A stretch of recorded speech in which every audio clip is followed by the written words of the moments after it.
به نام خدا، عرض سلام و ادب و احترام دارم خدمت شما دوستان عزیز. در خدمتتون هستم با جلسه چهارم آموزش تحلیلگری بازارهای مالی. خب توی جلسه گذشته ما اومدیم نواحی مقاومت و حمایت رو مشخص کردیم. حالا یادتون دادیم که چجوری باید در واقع این نواحی رو مشخص کنیم. به عنوان تمرین قبل از اینکه بخوام جلسه جدید رو شروع بکنیم، به عنوان تمرین میایم یه چارتی رو همینجوری رندوم میذاریم جلوی چشممون و شروع میکنیم اول خطوط حمایت و مقاومت رو کشیدن. در نهایت دو تا ناحیه رو برای خرید و فروش هم روش باز میکنیم.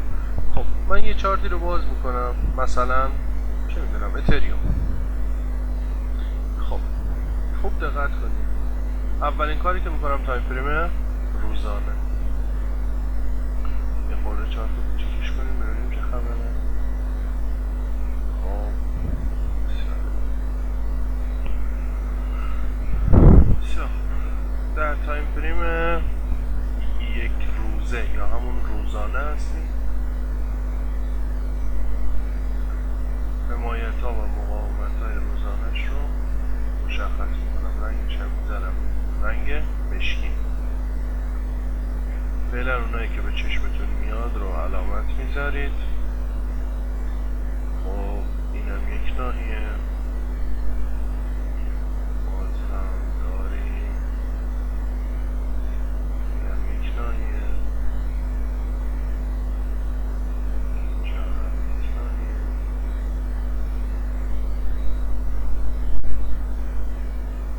اینجا هم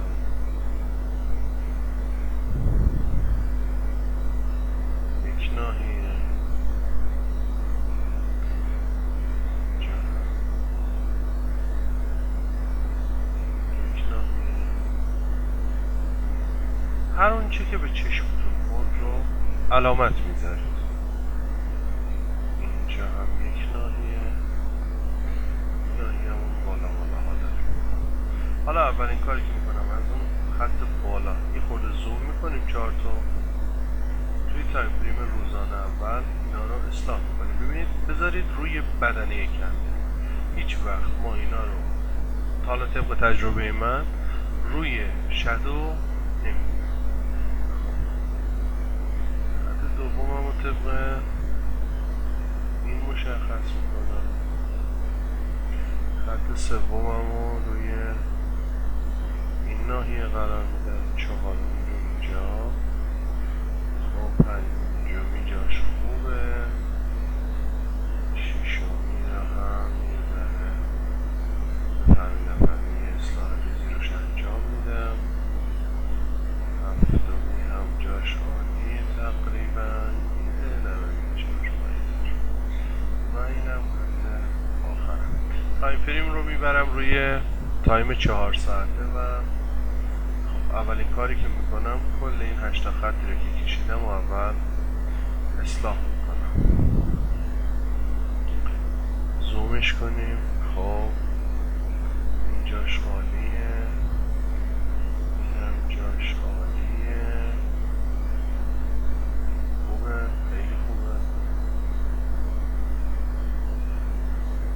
بعدی خورده نیاز به تغییراتی داره. از نظر من اینجا خوبه. چرا اینجا گذاشتم؟ ببینید اینجا ما همیشه یادتون باشه توی تحلیل کردن یک چارت ما همیشه اطلاعات سمت راست برامون ارزش بیشتری داره. اطلاعات سمت چپ دیگه خیلی گذشته تره. ما همیشه اطلاعات سمت راست رو در نظر میگیریم. یه مقدار میارم پایین تر که قشنگ‌تر باشه.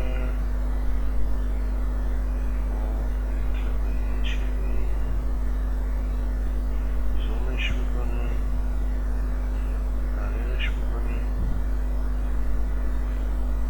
و خط بعدی رو هم همین شکل.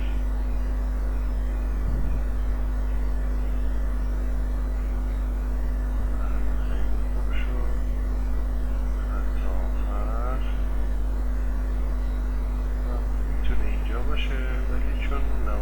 برخورد بیشتر رو ما در نظر میگیریم، از نظر من اینجا حالا یه خط موند که اونم دیگه الان اینجا داخل این چارت تومانشونش نمیده، چون میگه بیشتر از 5000 کندل برگشت میسن. خب دیگه بیشتر از 5000 کندل برگشت. خب حالا توی تایم 4 ساعته یه چند تا خط هم احتیاج داریم که در واقع اون ارزم خدمت شما نواحی حمایت مقاومت جدید رو هم که پیدا کردیم بهش معرفی کنیم. مثلا توی زمان 4 ساعته من اینجا یه ناحیه میبینم، بهتره که رنگش رو عوض کنیم و رنگش رو میزنم مثلا بنفش. جاش خوبه، تعداد برخوردش خیلی بیشتره اینجا، اینور همینطور، اینجا تعداد برخوردش بیشتره مطابق با این کرده برازش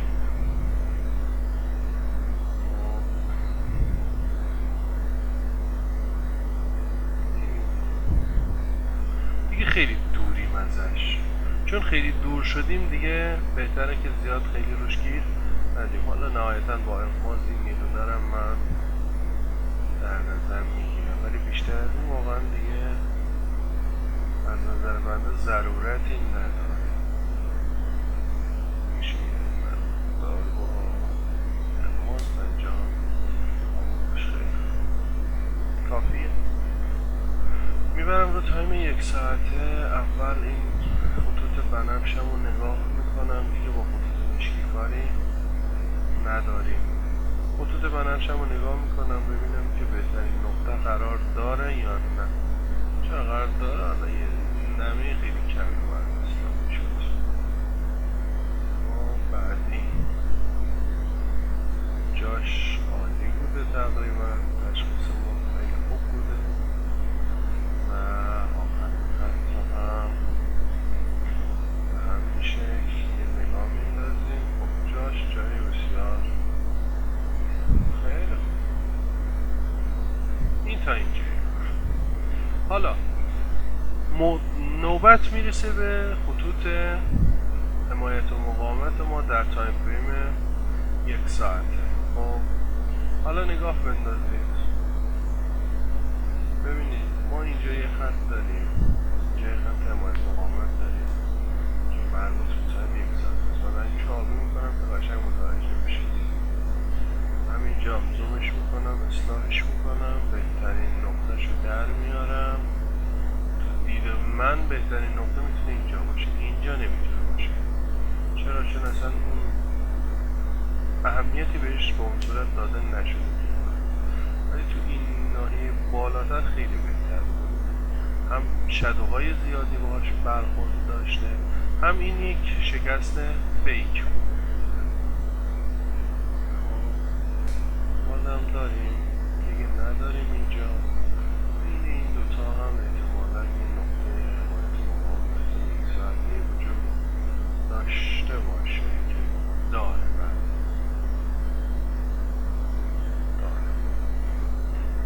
اینجاست اینو هم با این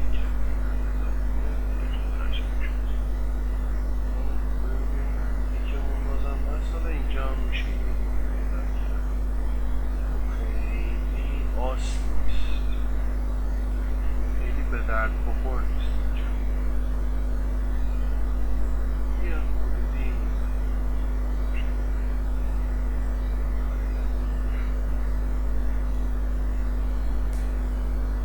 بیشتر میخوام سرم اینجا بزنم. گفتم خیلی این ناحیه خیلی آس نیست، به درد بخور نیست. حالا خطوط حمایت و مقاومتمون رو رسم کردیم، خیلی هم عالی سعی کردیم انجامش بدیم و تمام دقتمون رو گذاشتیم. حالا میخوام بریم رو تایم 15 دقیقه و 2 تا ناحیه ترید خوب ازش در میاریم. چجوری این کار میکنیم؟ اول میریم رو تایم 15 دقیقه، بعد ابزار رکتنگل رو برمیداریم، میایم چی کار میکنیم؟ میایم یک ناحیه‌ای که تعداد برخوردهای خوبی داشته رو ازش انتخاب میکنیم. ببینید مثلا این ناحیه بسیار خوبی باید باشه. حالا یه خورده من اگر روش زوم بکنم متوجهش میشید.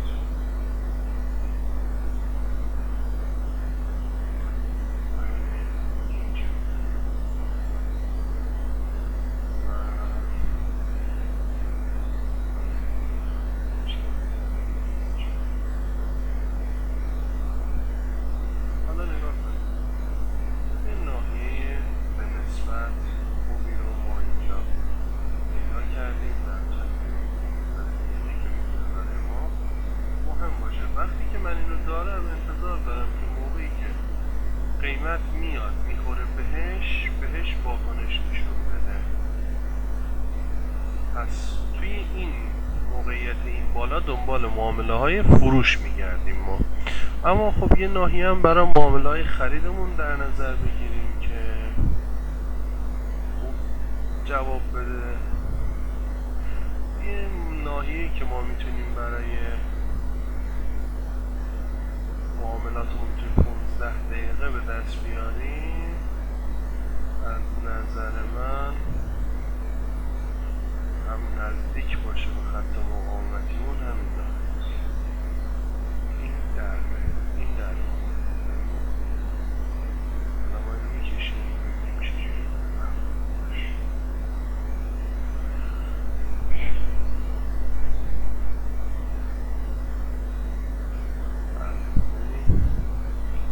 قشنگ اومده، حتی نتونسته، حتی این فرصت رو نداشته که این ناحیه رو بشکنه، به محض اینکه خورده برگشت کرد.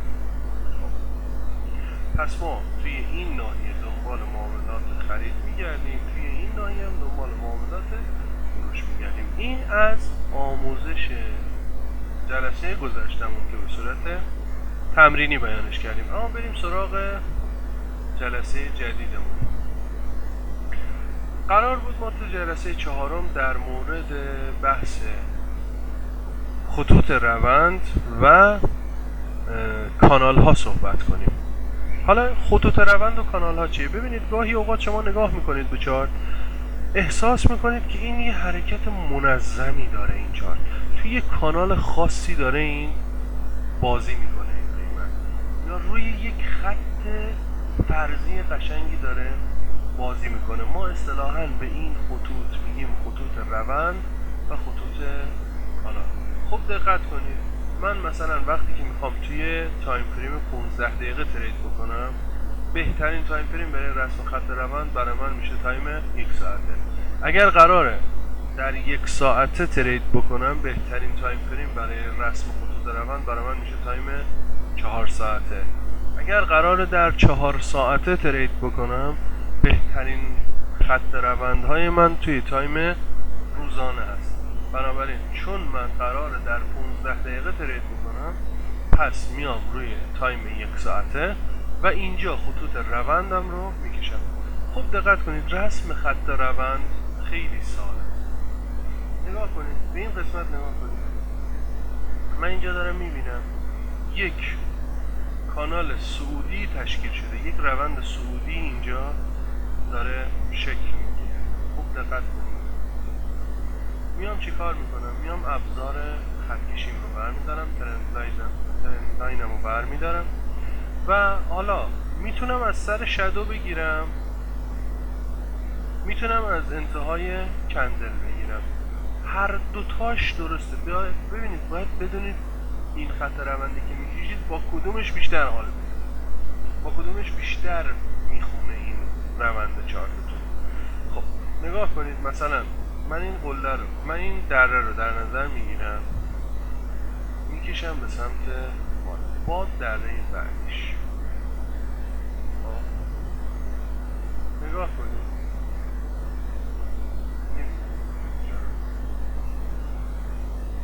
من اینجا انتهای این کندم در نظر میگیرم،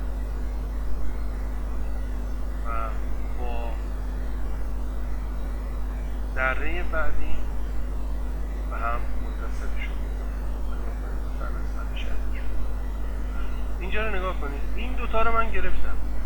بار سوم ببینید خودش برخورد میکنه، بار چهارم برخورد میکنه میاد بالا، بار پنجم میشکونتش میاد برمیگرده از بالا بهش میخوره، برمیگرده مجددا از بالا بهش میخوره، مجددا از بالا بهش میخوره و این دفعه شروع میکنه ریزش کردن. یه خط روند دیگه بکشید. خوب نگاه کنید، مثلا اینجا رو دقت کنید، ما یک روند نزولی داشتیم. خب برای خط روندهای صعودی ما میایم دو تا قله رو به هم وصل میکنیم، دو تا دره رو به هم وصل میکنیم، ببخشید دو تا دره، نگاه کنید دره اول دره دوم و انتهاش تموم شد. تا موقعی که بشکنه، وقتی که شکست دنبال معاملات برعکس توش میگردیم، البته با توجه به روند اصلی. وقتی که توی روند نزولی قرار داریم چه کار میکنیم؟ قله ها رو به هم متصل میکنیم. دو قله ای که میبینیم رو به هم وصل میکنیم. مثلا نگاه کنیم این دو تا قله رو، میبینید چه اتفاقی میفته. ما این دو تا قله رو به هم متصل کردیم، درسته؟ میریزه میاد تا نزدیکش دوباره میریزه، میاد تا نزدیکش دوباره میریزه، میاد میشکونتش برمیگرده تست میکنه اون ناحیه رو، مجددا تست میکنه و بعد دیگه راه دیگه ای ادامه. این کل ماجرای کشیدن خطوط روند هستش. خیلی به اون صورت کاربرد آنچنانی نداره، اما میتونه یه راهنمای خیلی خوب باشه برای ما. برگردیم توی لایو بازار. کانال هم به همین شکله، منتها فرقش با خط روند اینه که کانال توی یک بازه این اتفاق میفته. خوب نگاه کنید، ابزار کانال کشی رو برمیداریم از اینجا، نگاه کنید، کانالم رو به وسیله دو دره به هم متصل میکنم و وقتی که بکشم بالا با برخورد اولین قله اتصالش رو تموم میکنم. نگاه کنید چقدر قشنگ داخل این کانال داره بازی میکنه، چقدر خوب داره به میدلاین ما واکنش نشون میده. اینجا که دیگه اصلا تلاست، نگاه کنید یه اومده یه برگشت بتا درست شد. این هم از کانال. یه کانال دیگه هم بکشیم،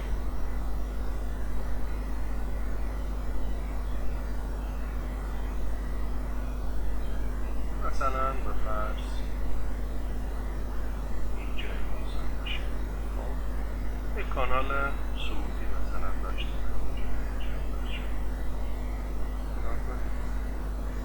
قیمت اومده این دوتا قله رو من در نظر، این دوتا دره رو در نظر میگیرم و اولین قله متصل. اولین قله میتونه قبلی باشه، میتونه بعدی باشه، میتونم از قبلیش بگیرم، بهترین گزینه. حالا نگاه کنید وقتی که میاد دقیقا تا نزدیکای اون خط میاد، بعد شروع میکنه. وقتی که میشکونتش میاد یک بار تا نزدیکای اون ناحیه و بعد شروع میکنه به ریختن. کانالا حتما نباید قریب باشن، بلکه کانالا بیشتر اوقات توی بازارهای رنج قشنگتر جواب میدن، مثل اینجا. نگاه کنید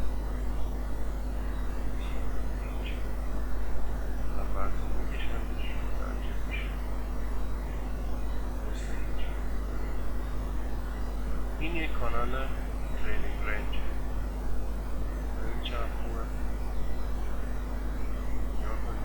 میاد میکنه اولین قله، اولین کف، دومین کف، تمام شد. کانال به راه خودش ادامه میده، میاد تا نزدیک و بعد هم شروع میکنه بزنش. اینها فرصت های تریده خوبی به ما میدن، منتها ما قرار نیست با اینا ترید بکنیم، فقط اینا رو یاد میگیریم که اگه گفتم مثلا آقا داخل این کانال داره قیمت بازی میکنه، شما متوجه باشید که قضیه از چه قراره. کانال رو نگاه کنید، یه مثال دیگه بزنم، به این کانال نگاه کنید،